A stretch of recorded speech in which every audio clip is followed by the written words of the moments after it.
Good morning, Radhe Radhe. तो अपन क्या पढ़ रहे थे कि लास्ट क्लास में अपन जो थर्मोडायनामिक्स फिजिक्स थी तो उसमें अपन ने क्या कर लिया था कि अपन ने गिब्स फ्री एनर्जी पढ़ ली थी, यानी गिब्स मुक्त ऊर्जा। तो वही था कि उसमें अपन कर क्या रहे थे, अपन अपना जो मेन टास्क था वो यही था कि जो ऊष्मागतिकी का प्रथम और जो तृतीय नियम होता है, जो फर्स्ट लॉ और थर्ड लॉ होता है ऊष्मागतिकी के, तो अपन उनमें बस वही था कि एक बार उसके जो दाब था उसको नियत कर रहे थे, एक बार जो उसका ताप था T उसको नियत कर रहे थे, और उन दोनों को नियत करके और वहाँ से तृतीय नियम से मान रख के, और वही था वो सारी मैथमेटिकल वो थी,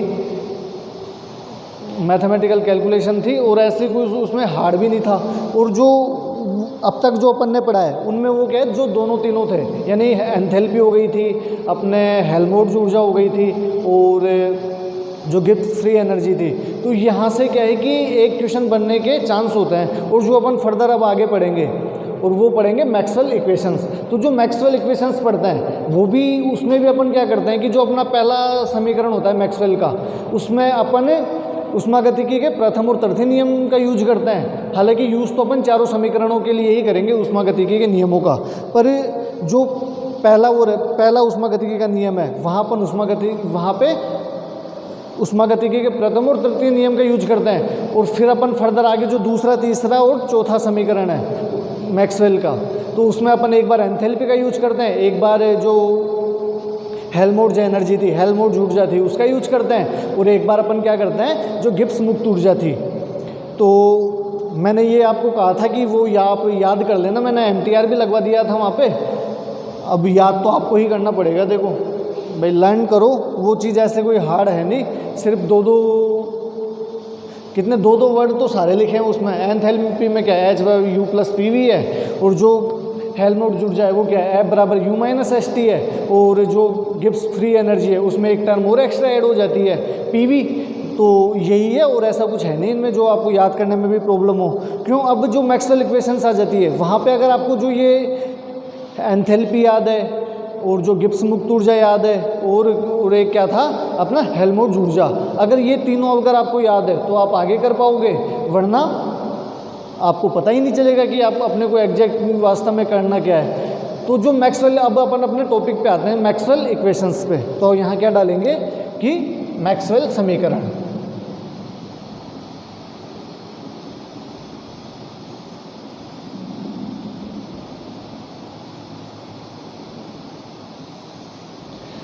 तो जो मैक्सवेल समीकरण होते हैं, यानी कि वे समीकरण जो ऊष्मागतिकी निर्देशांकों के मध्य संबंध को व्यक्त करें, यही मैक्सवेल इक्वेशन कहलाती है। तो यानी अब ऊष्मागतिकी निर्देशांक कौन कौन से होते हैं, PV/TS होते हैं, और जो इनके ऊर्जा फलन होते हैं वो क्या होते हैं। जैसे पहले तो निर्देशांक क्या होता है, अपने प्रेशर हो गया, वॉल्यूम हो गया, और अपना क्या हो गया PV/T ताप हो गया, और ऐसा है एंट्रोपी।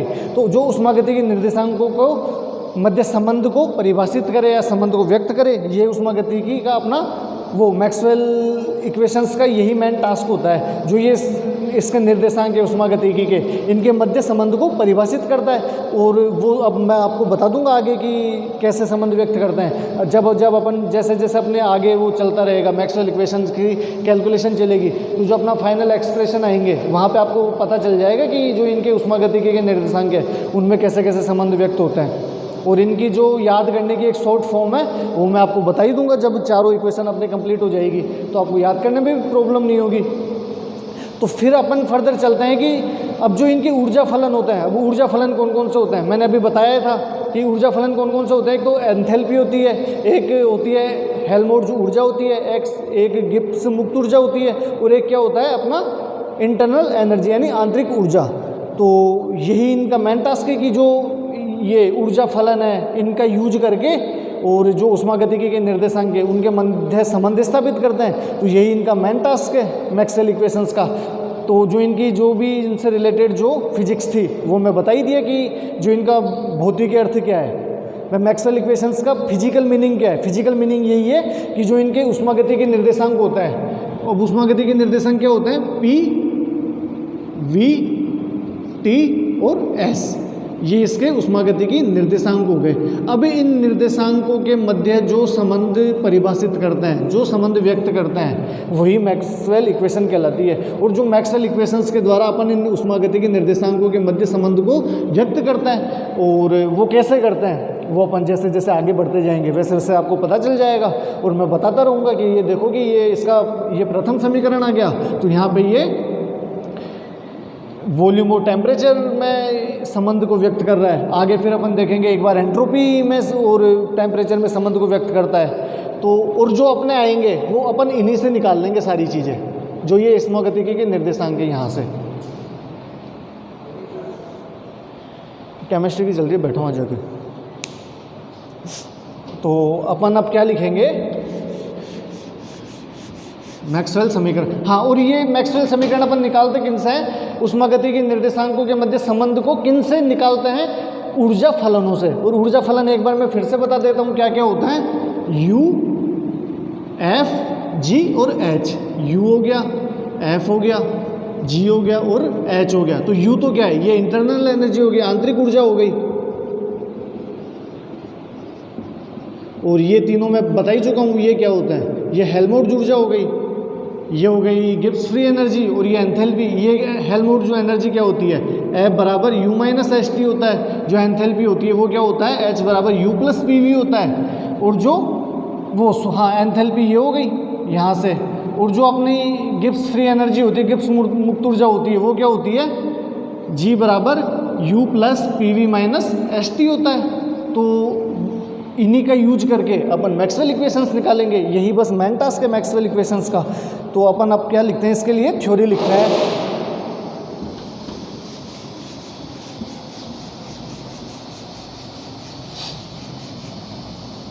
तो क्या लिखेंगे कि वे समीकरण जो ऊष्मागति के निर्देशांकों के मध्य संबंध को परिभाषित करे। वे समीकरण जो ऊष्मागति की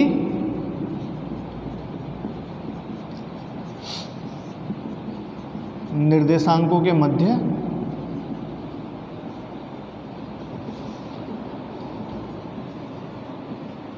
संबंध को परिभाषित करे।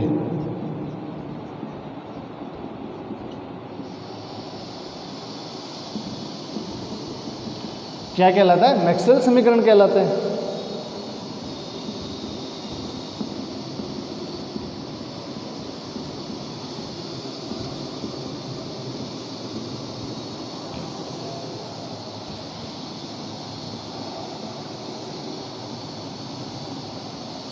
अच्छा, तो ये तो मैक्सवेल जो अपन इनके मध्य ऊष्मागति की निर्देशांकों के मध्य संबंध को स्थापित करते हैं वो मैक्सवेल समीकरण कहलाता है। और हम क्या जानते हैं कि ऊष्मागतिकी में क्या होता है, ऊर्जा फलन होता है। और वो ऊर्जा फलन कौन कौन से होते हैं, U, F, G, H। तो वो भी अपन यहाँ लिखेंगे कि क्या लिखेंगे कि हम जानते हैं कि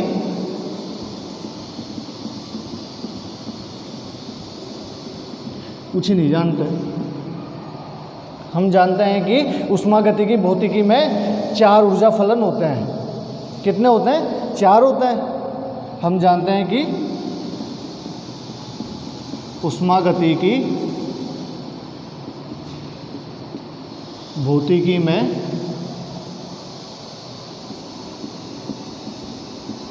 4 ऊर्जा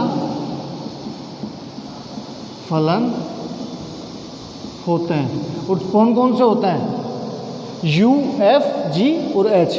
यानी इंटरनल एनर्जी हो गई, F हेल्महोल्ट्ज़ ऊर्जा हो गई, और U, F, G क्या हो गया, गिब्स फ्री एनर्जी हो गई, गिब्स मुक्त ऊर्जा हो गई, और H क्या है, एंथैल्पी है।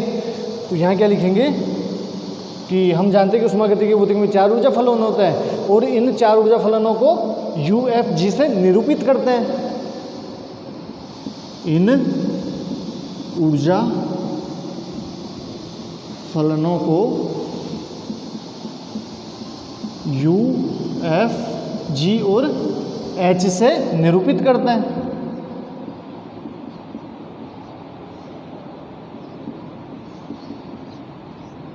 निरूपित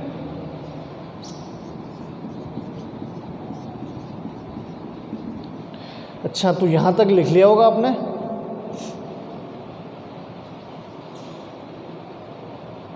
और अपन क्या लिखेंगे कि मैक्सवेल समीकरणों का गणितीय विश्लेषण ऊर्जा फलनों के द्वारा किया जाता है। मैं बता रहा था ना कि अपन जो ये गिब्स फ्री एनर्जी आएगी, एंथैल्पी आएगी, इन सब का यूज करके अपन क्या निकालेंगे, इन्हीं का यूज करके अपन उष्मागति के निर्देशांकों के मध्य संबंध को स्थापित करते हैं। यानी इन्हीं का यूज करके अपन जो उष्मागति के निर्देशांक होते हैं PV/TS, उनके मध्य संबंध को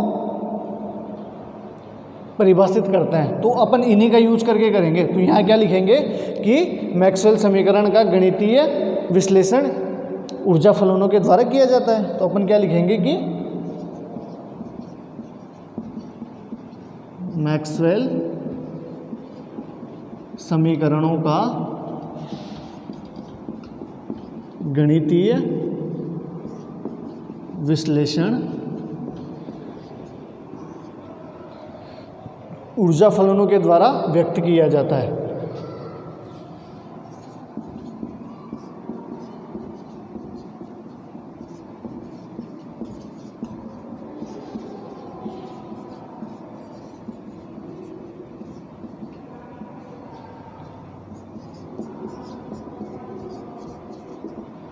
अच्छा, यहाँ तक लिखो आप।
और जो ये मैं सारी आपको चीज़ लिखवा रहा हूँ ना, इनमें होता क्या है कि जब आप बुक में देखोगे ना, तो आपको क्या है कि एक टॉपिक कहाँ मिलेगा, एक टॉपिक कहाँ मिलेगा।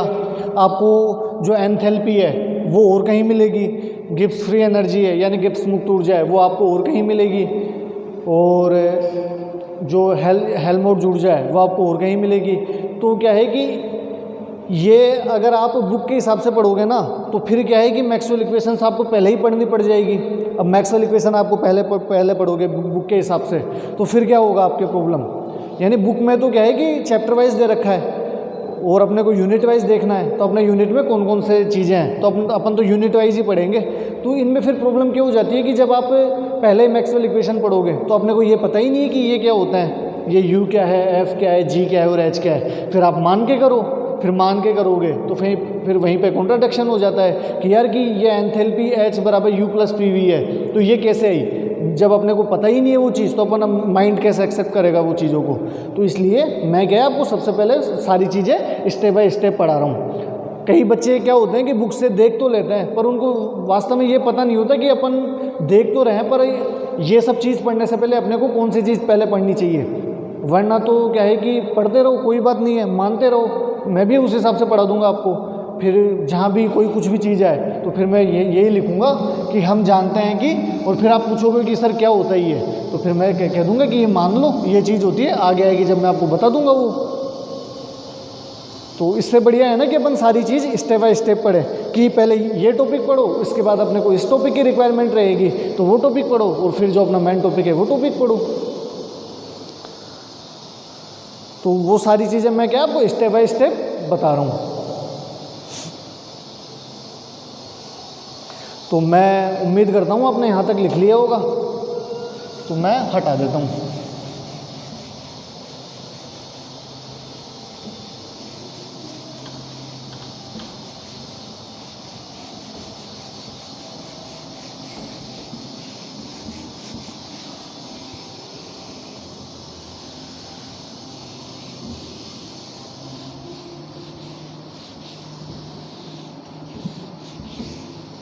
अब क्या लिखेंगे कि ऊष्मागतिकी भौतिकी को ऊष्मागतिकी निर्देशांकों के द्वारा समझाया जाता है।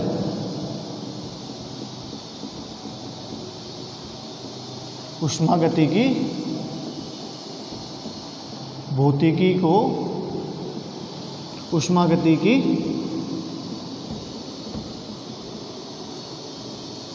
निर्देशांकों द्वारा समझाया जाता है।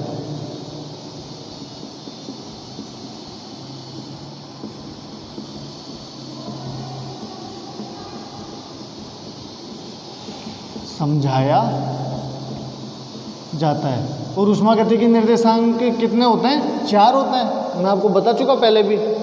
तो क्या लिखेंगे कि ये ऊष्मागतिकी निर्देशांक 4 होते हैं। ये ऊष्मागतिकी निर्देशांक 4 होते हैं। और 4 कौन कौन से होते हैं? P, V, T और S, यानी प्रेशर, वॉल्यूम, टेम्परेचर और एंट्रोपी, यानी दाब, ताप, आयतन और एंट्रोपी। एंट्रोपी को एंट्रोपी बोलते हैं। ये ऊष्मागतिकी निर्देशांक 4 होते हैं जिन्हें P, V, T और S से निरूपित करते हैं।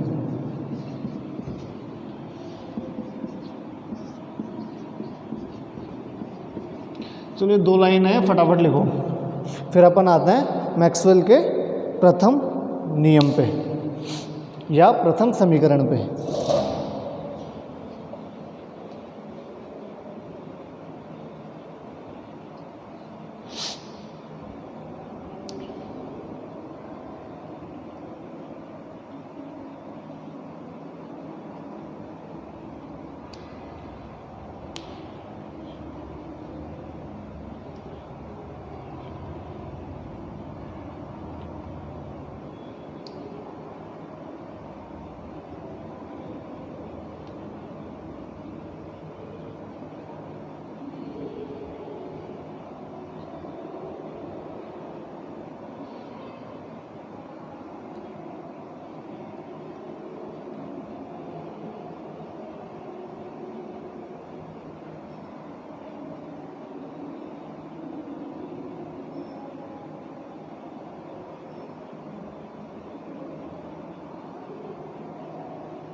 तो आपने यहाँ तक लिख लिया होगा।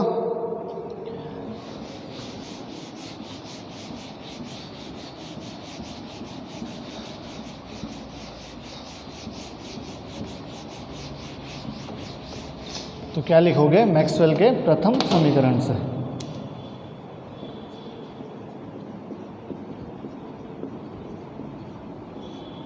मैक्सवेल का प्रथम समीकरण।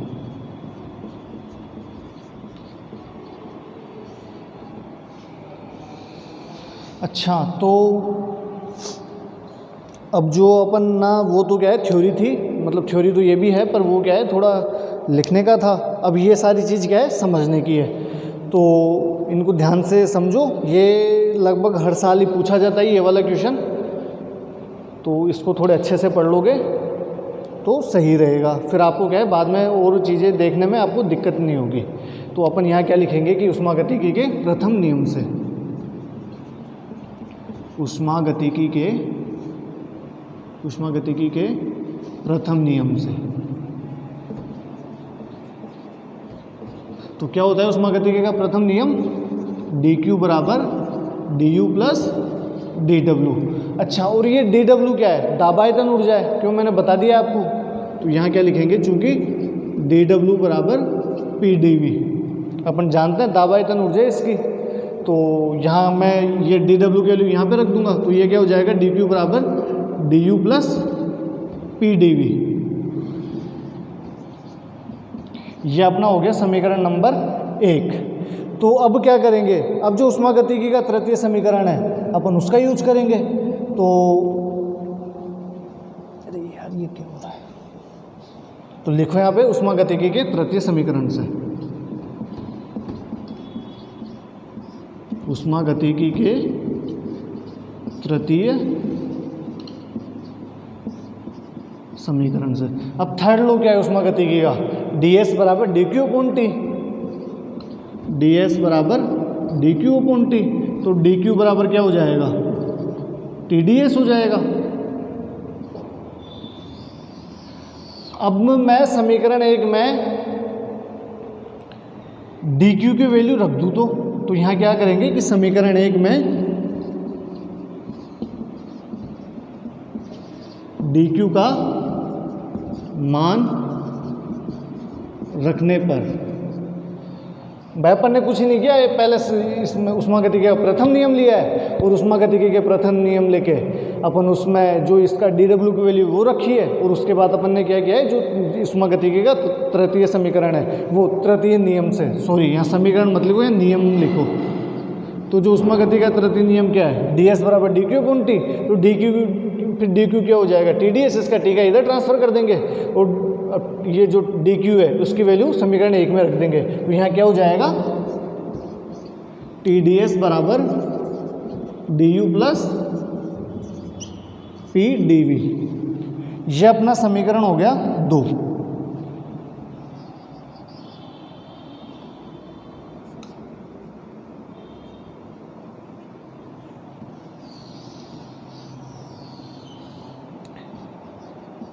ये सब यहाँ तक छापो आप। अब क्या करेंगे कि एक बार अपन वॉल्यूम को वो कर देंगे कांस्टेंट और एक बार एंट्रोपी को कांस्टेंट कर देंगे।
तो यहाँ तक लिख लिया होगा आपने।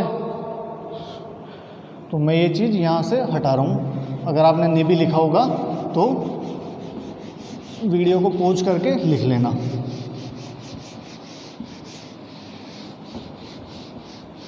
अच्छा, अब समीकरण 2 से देखो एक चीज़ कि अगर मैं ये जो PdV है अगर मैं इसको इधर ट्रांसफ़र कर दूँ तो क्या हो जाएगा? du बराबर TdS माइनस PdV। ये du की वैल्यू आ गई अपने, इसको समीकरण नंबर 3 दे दो।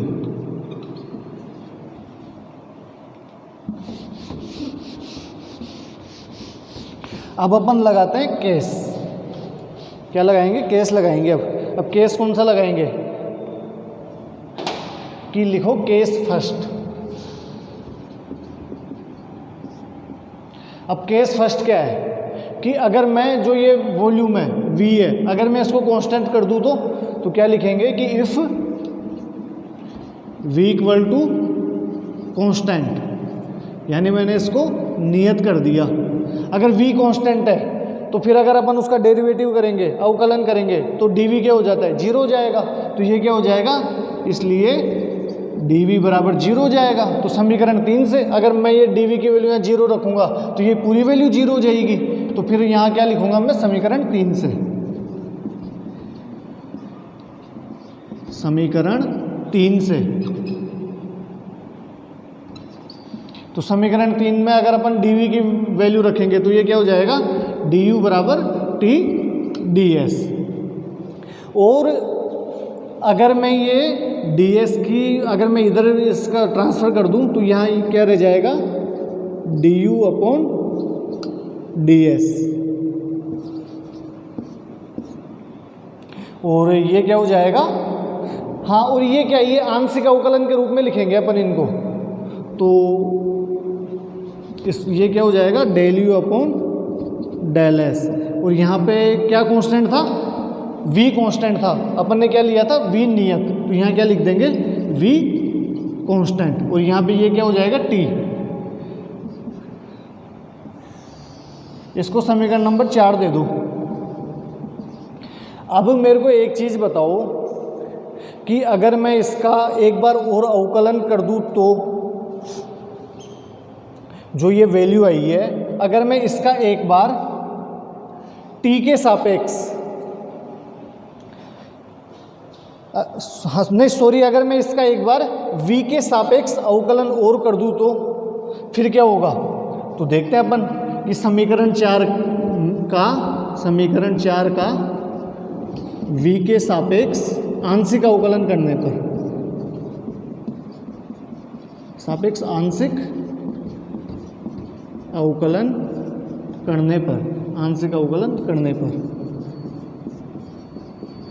अगर मैं इसका आंशिक अवकलन करता हूं तो ये क्या हो जाएगा, डेल अपॉन डेल वी। और ये क्या हो जाएगा, del u upon del s. तो यहाँ पे तो क्या था, v कांस्टेंट हो जाएगा भाई, यहाँ पे पहले क्या था, v कांस्टेंट था। और अब मैं इसका v के सापेक्ष अगर आंशिक अवकलन कर रहा हूँ तो फिर यहाँ पे बाहर क्या आ जाएगा, जो ये s है वो कांस्टेंट हो जाएगा। तो अपन यहाँ क्या लिख देंगे, s इक्वल टू कांस्टेंट। और इसका आंशिक अवकलन करेंगे तो क्या हो जाएगा, del t upon del v। तो यहाँ क्या हो जाएगा, यहाँ भी s कांस्टेंट हो जाएगा। तो यहाँ तक छापो आप।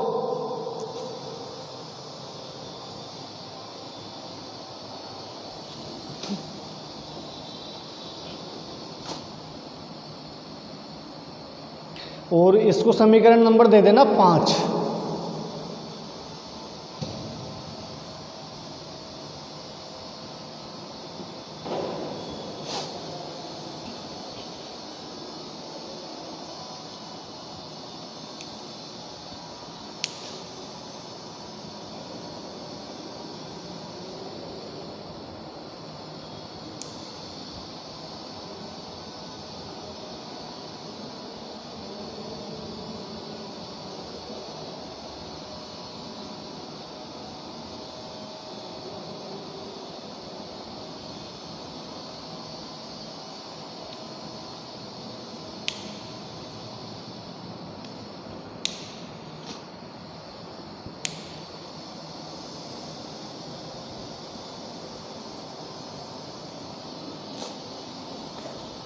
तो यहाँ तक आपने लिख लिया होगा, और नहीं लिखा होगा तो मैं यहाँ साफ कर रहा हूँ, आप वीडियो पॉज करके लिख लेना।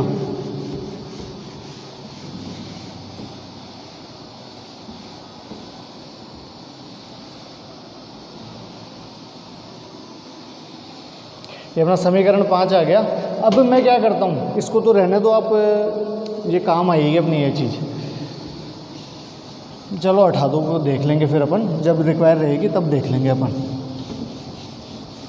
अब जैसा अपन ने यहाँ पे अगर समीकरण 3 था, अगर मैंने यहाँ पे पहले वॉल्यूम को कांस्टेंट कर दिया, अब अपन केस सेकंड क्या लेंगे, अब अपन एक बार एंट्रोपी को कांस्टेंट कर देंगे। तो क्या होगा, केस सेकंड। तो केस सेकंड क्या हो जाता है कि if s equal to constant,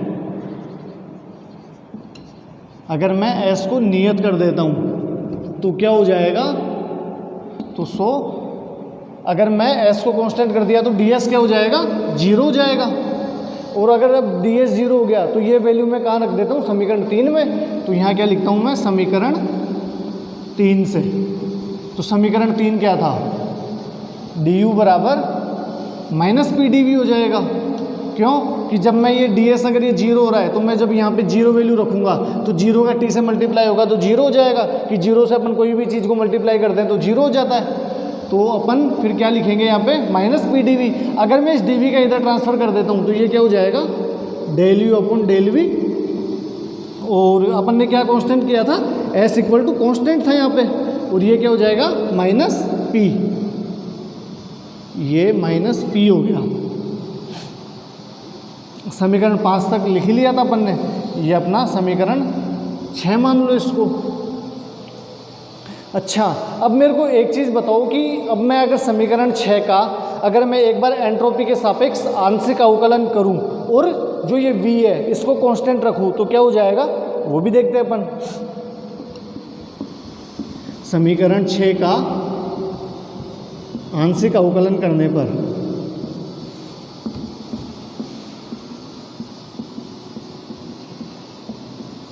अगर मैं समीकरण 6 का आंशिक अवकलन करूं और v को कांस्टेंट रखूं, भाई एक अपन ने s को कांस्टेंट रख लिया था, वहां पे अपन ने क्या किया था कि पहले v को कांस्टेंट रखा था और जब आंशिक अवकलन करे थे तब क्या था, s कांस्टेंट था। अब मैं यहाँ पे क्या करता हूँ कि अब मैं s को कांस्टेंट रख रहा हूँ यहाँ पे, और अगर जब मैं आंशिक अवकलन करूँगा तो यहाँ पे क्या रख दूंगा, v को कांस्टेंट रख दूंगा। तो फिर अपन यहाँ क्या करेंगे कि डेल अपॉन डेल s। भाई समीकरण 6 का यहाँ पे लिख लो कि s के सापेक्ष एंट्रोपी के सापेक्ष आंशिक अवकलन करने पर यहाँ लिख लेना s के सापेक्ष। तो डेल एस अपॉन डेल, ये डेल अपॉन डेल एस हो जाएगा और ये क्या हो जाएगा, del u upon del v. यहाँ क्या था, s कांस्टेंट था। भाई ये चीज़ यहाँ लिख रहा हूँ मैं, और जब यहाँ पे s कांस्टेंट था तो अपन क्या कांस्टेंट रख रहे हैं, बाद में आंशिक अवकलन करने के बाद अपन v को कांस्टेंट रख रहे हैं। अब जब v कांस्टेंट हो गया तो अब मैं अपन ये LHS वाला पार्ट कंप्लीट हो गया। अब RHS में देखते हैं, तो RHS में क्या हो जाएगा, del p upon del s। भाई s के सापेक्ष अपन आंशिक अवकलन कर रहे हैं तो ये क्या हो जाएगा, del p upon del s। और यहाँ पे अपन क्या कांस्टेंट रख रहे हैं, v constant, v equal to constant. तो इसको अपन दे देते हैं समीकरण नंबर 7।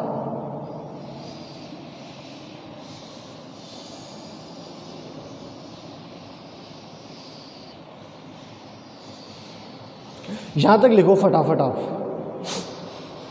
अब आपने डेरिवेटिव डेरिवेटिव वाली एक प्रॉपर्टी पढ़ी होगी कि del square f upon del x del y equal to del square f upon del y del x. भाई अपन जो उनके नीचे अपन जिनके सापेक्ष करते हैं अपन उनको चेंज कर देते हैं। अभी मैं बताता हूँ, एक बार यहाँ तक लिखो आप।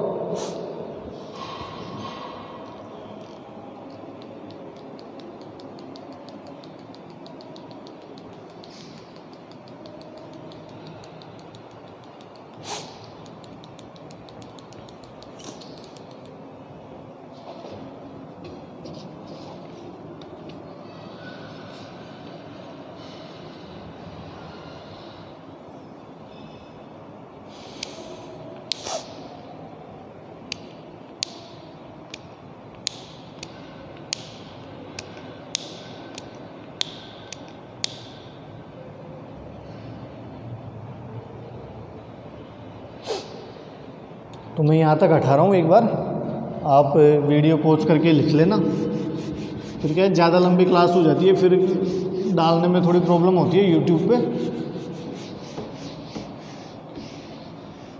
भाई अपने को तो 7 से मतलब है, 6 से तो कोई मतलब ही नहीं है वो अपने को।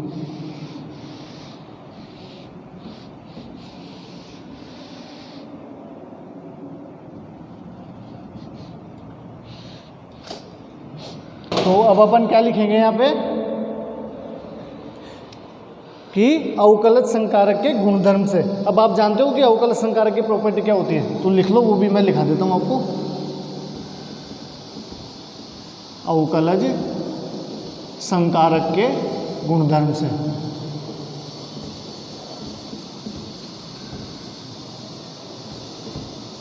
तो अवकल संकारक का गुणधर्म क्या होता है, आपने पढ़ा होगा खूब, del square f upon del x del y equal to del square f upon del y del x. मैं थोड़ा और बड़ा लिख देता हूँ, डेल वाई डेल एक्स। भाई आपने पढ़ा होगा कि जब अपन इनका ऐसे करते हैं तो ये क्या हो जाए, d2f upon d x d y. और अगर मैं इनका जो क्रम है अगर मैं ऐसे चेंज कर दूं तो बात वही रहेगी, क्यों, मल्टीप्लाई में है कि एक बार अपन u का कर देते हैं, एक बार v का कर देते हैं, तो कोई इनमें प्रॉब्लम ही नहीं होनी अपने को। तो ये चीज़ अपन यहाँ से ऐसे कंप्लीट कर देंगे। तो इसको अपन समीकरण नंबर दे देंगे 8। तो जो समीकरण 8 है, अब अपन क्या करेंगे कि समीकरण जो अपन ने इसके जैसा समीकरण कौन सा था, सर समीकरण नंबर 5 था अपना, तो समीकरण 5, 7 और 8 से तो क्या लिखेंगे कि समीकरण 5, 7 व 8 से। अब ये तो प्रॉपर्टी होगी, तो ये तो आप जानते ही हो। अब मेरे को एक चीज़ बताओ, जो समीकरण 5 और जो समीकरण 7 है, आपको जो इसमें LHS पार्ट है ना 5 और 7 में, वो सेम दिख रहे होंगे।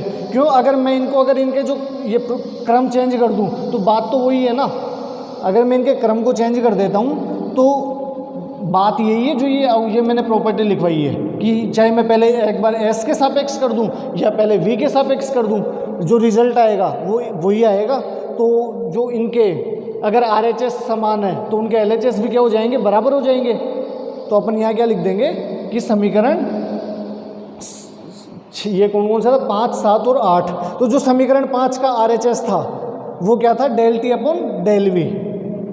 क्या था, del t upon del v. और वहाँ क्या कांस्टेंट था, S कांस्टेंट था शायद। अपन ने जब उसका अवकलन किया था V के सापेक्ष आंशिक अवकलन, तब अपन ने वहाँ क्या कांस्टेंट रखा था, S कांस्टेंट रखा था। तो यहाँ पे क्या आ जाएगा, S कांस्टेंट। और ये क्या है कि minus del p upon del s. तो यहाँ क्या आ जाएगा, V कांस्टेंट आ जाएगा। तो यही अपना मैक्सवेल का प्रथम समीकरण है। ये समीकरण नंबर 9 हो गया। तो यहाँ क्या लिख देंगे कि समीकरण 9 मैक्सवेल का प्रथम समीकरण कहलाती है।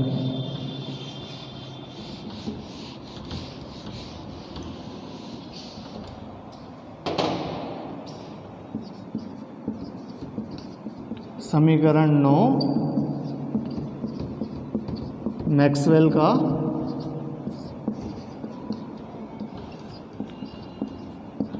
प्रथम समीकरण कहलाती है।